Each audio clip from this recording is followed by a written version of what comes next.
Pengertian Sad Az-Zarai.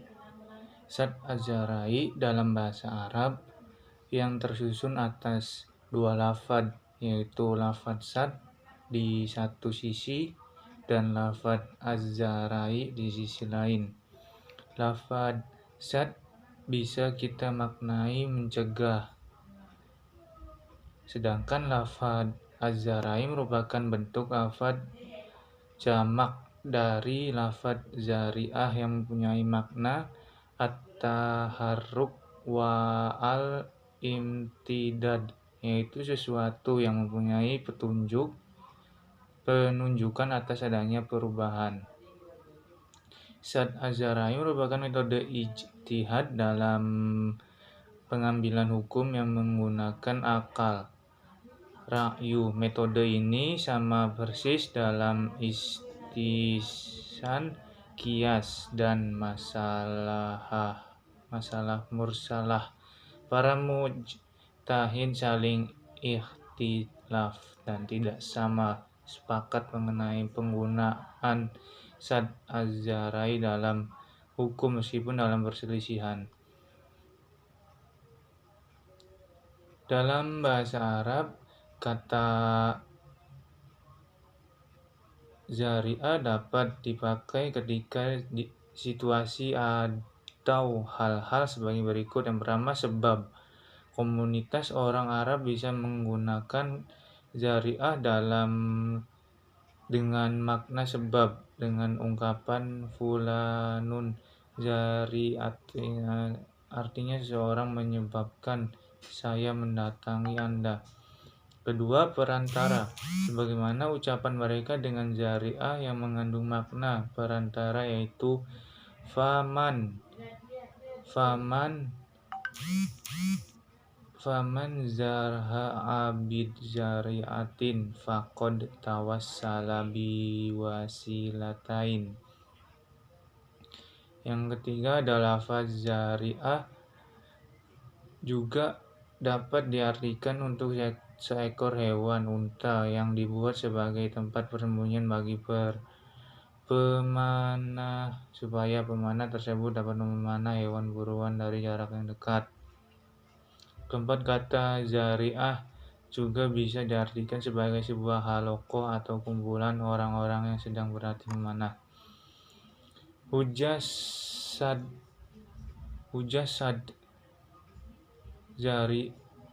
zara'i. Masalah-masalah yang diselesaikan dengan Zad al-Zara'i. Yang pertama, pengumpulan Al-Quran. Yang kedua, masalah talak di zaman Umar al-Khattab, wakil penjual Tadmin as-Sonai. Yang keempat, memboikot produk dari negara yang menerangi Islam. Kelima, operasi selaput darah. Yang keenam, ada kasus penggunaan nama Allah. Yang B, relevansi Sad al-Zari'ah sebagai dalil hukum Islam terhadap permasalahan kontemporer.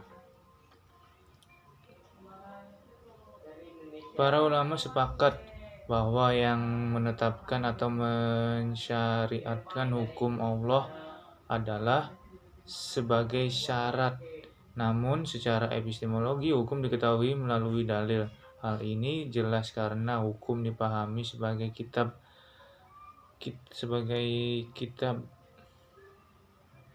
Allah yang diturunkan berupa lafaz dalam Al-Quran. Kata dalil dalam bahasa Arab berarti petunjuk, al-hadi, yaitu sesuatu yang menunjukkan hal-hal yang dianggap secara inderawi atau maknawi. Persoalan yang lebih kurang sama juga terjadi pada Sad Zari'ah. Apakah ia menghasilkan pengetahuan baru atau sudah terkandung dalam proposisi universal? Atau mungkin sad zari'ah itu sendiri adalah kaidah universal. Jika minuman arak haram karena kias, maka pada Hamr dengan al-illa memabukkan. Lalu kemudian hukum meminum sedikit arak itu diharamkan walaupun tidak memabukkan, karena ada hadis yang menjelaskannya.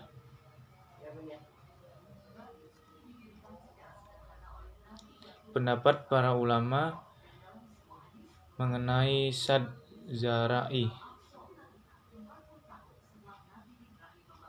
Tujuan asal dari sad az-zara'i adalah untuk menciptakan suatu maslahat dan menghindari mafsadat.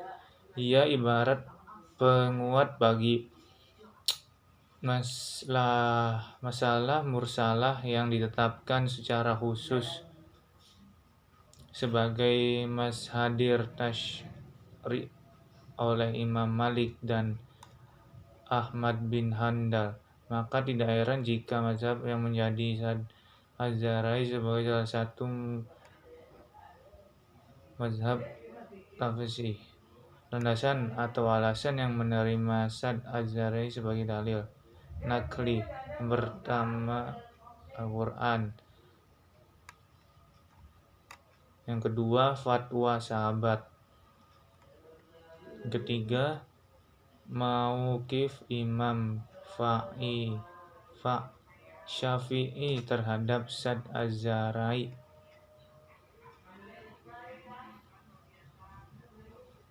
Terus selanjutnya penolakan Ibnu Hamz terhadap penetapan zat az-zara'i. Pengertian istishad. Istishad secara lughawi etimologi berasal dari kata istashabah dalam sighat istifal, yang berarti mencari persahabatan, menganggap sahabat, mencari teman. Subah maknai dengan membanding sesuatu kemudian mendekatkannya. Sedangkan secara istilah terminologi, para ulama usul berbeda-beda dalam memberikan makna istishab. Meskipun dengan redaksi yang berbeda, namun secara substansi mengapa pada makna yang sama di antaranya.